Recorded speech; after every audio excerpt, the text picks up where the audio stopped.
Muy buenas a todos. En este vídeo vamos a resolver el reto que dejamos pendiente en el vídeo anterior y así seguir viendo algunas de las estrategias más comunes, más habituales a la hora de definir algoritmos de una forma un poco más eficiente. Bueno, pues se trataba de comprobar si la suma de dos números cualquiera dentro de una lista daba como resultado 10. Es decir, por ejemplo, el 2, si sumado con otro número de la lista, da como resultado 10. Y en este caso vemos que al sumarlo con el 8, 2 más 8 daría 10. El 3 le ocurriría lo mismo con el 7, el 5 con el 5, el 4 con el 6. Por lo tanto, tenemos diferentes parejas que dan como resultado 10 y se trata de mostrar todas esas parejas. También vemos que el 5 no se puede sumar con el 5, pero como tenemos otro 5, pues entonces sí, al sumarse los dos elementos distintos dan como resultado 10, habría que tenerlos en cuenta. Bueno, pues aquí tenemos la forma más básica, tal y como vimos en el vídeo anterior, para llevar a cabo esta tarea. Se trata de ir recorriendo cada uno de los elementos de la lista y comparándolos con todos los demás. De tal forma que vamos a necesitar dos bucles for para poder ir recorriendo todos los números y comparándolos con el resto de los elementos de la lista. Si el índice es el mismo, entonces no hay que compararlos. Pero si es distinto, se trata de dos elementos distintos, entonces sí, si esos dos elementos dan como resultado 10, los incluimos en una lista que la ordenamos para que no nos incluya 2 y 8 y luego 8 y 2, sino que simplemente nos incluya esos dos números en una sola pareja, y si la pareja no está en parejas, pues la añadimos. Si le damos a ejecutar,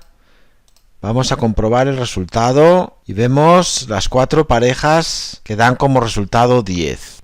Pero como vimos en el vídeo anterior, no es un algoritmo muy eficiente, ya que requiere de dos bucles for y por lo tanto tiene que llevar a cabo muchas iteraciones. Tiene que iterar por todos los elementos de la lista tantas veces como elementos tenga la lista, lo cual significa que este algoritmo tendría una complejidad cuadrática. El tema de las complejidades es muy importante en algoritmia y lo vemos en el nivel 23. Así que vamos a intentar encontrar una forma más eficiente de llevar a cabo esta tarea. En un primer momento nos podemos dar cuenta de que el primer número lo comparamos con el resto de números, pero el segundo número ya no hace falta compararle con el primero porque ya se ha comparado en la primera iteración del bucle externo, sino que simplemente haría falta compararlo con el resto de números posteriores a él. De igual manera el 5 ya no hace falta compararlo con el 2 y el 3 porque ya se ha comparado en las iteraciones anteriores, por lo tanto solo haría falta compararlo con el resto de elementos. Con lo cual lo que podemos hacer es, en el primer bucle, iterar solo por todos los elementos menos el último. Así que vamos a restarle una unidad. Y en el segundo bucle ya no hace falta iterar por los elementos por los que ya se ha iterado con este bucle. Por lo tanto, en vez de empezar por el 0, vamos a empezar por el elemento i. De tal forma que si en el bucle i vamos en el 8, pues ya no hace falta empezar por el 0, sino que podemos empezar por el 8 más 1. Así que vamos a poner i más 1 hasta el final. De esta forma, como los índices no van a coincidir en ningún momento, podemos quitar esta condición. Quitamos la indentación de este bloque y ya lo tendríamos de una forma más óptima, ya que no vamos a tener que llevar a cabo todas las iteraciones. Vamos a comprobar el resultado. Y ahí tenemos el mismo resultado de una forma un poco más eficiente, pero aún así seguimos teniendo dos bucles for, lo que nos da una complejidad cuadrática. ¿Cómo podemos llevarlo a cabo de una forma más optimizada? Bueno, pues podemos hacerlo de la siguiente forma. Si al resultado 10 le restamos el elemento que estamos considerando en el bucle externo, pues nos da, por ejemplo, 8. Pues si 8 está en el resto de la lista, entonces podremos encontrarlo de una forma más óptima. ¿Cómo lo podemos codificar? Pues de la siguiente forma. Vamos a quitar todo esto. For n in números. If 10 menos n in números, pues entonces ya tenemos la pareja de números. Pareja va a ser igual a sorted n y 10 menos n. If pareja not in parejas, parejas, append, pareja. Y ya lo tendríamos. Es decir, vamos a recorrer la lista con un bucle for e ir considerando cada uno de los números. Y al resultado, que es 10, le vamos restando ese número. Si ese resultado está dentro de la lista números, pues ya tenemos la pareja.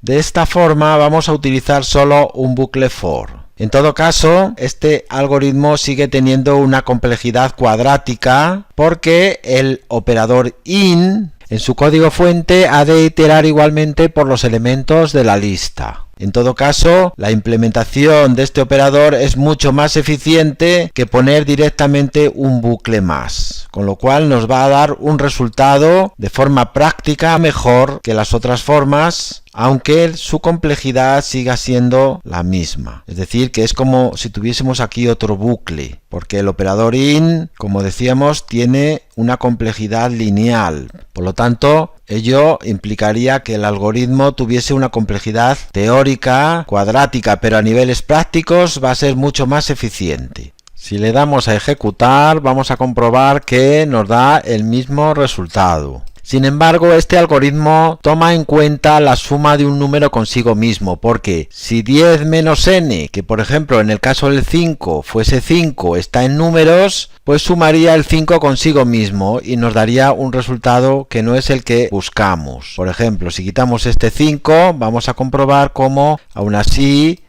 seguimos obteniendo el mismo resultado y esta vez no nos tenía que dar 5 y 5. Por lo tanto, lo que podemos hacer es lo siguiente. Hacemos una copia de la lista números, copia igual a list números, y a la copia eliminamos el elemento n. De esta forma comprobamos si el número está en la copia. Por lo tanto, la copia va a tener todos los números menos el número que se considera en ese momento. Vamos a comprobar el resultado ahora. Ahora sí. En cambio, si ponemos aquí el 5...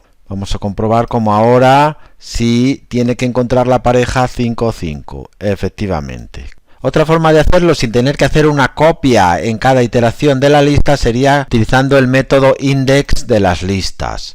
For in range len de números, sumando va a ser igual a 10 menos números y luego if sumando está en números pero el índice de sumando no es i, pues entonces ya tendríamos los dos sumandos que dan como resultado 10 y tendríamos la pareja de sumandos, que no incluiría a un número consigo mismo en caso de que no estuviese ese número en otro índice.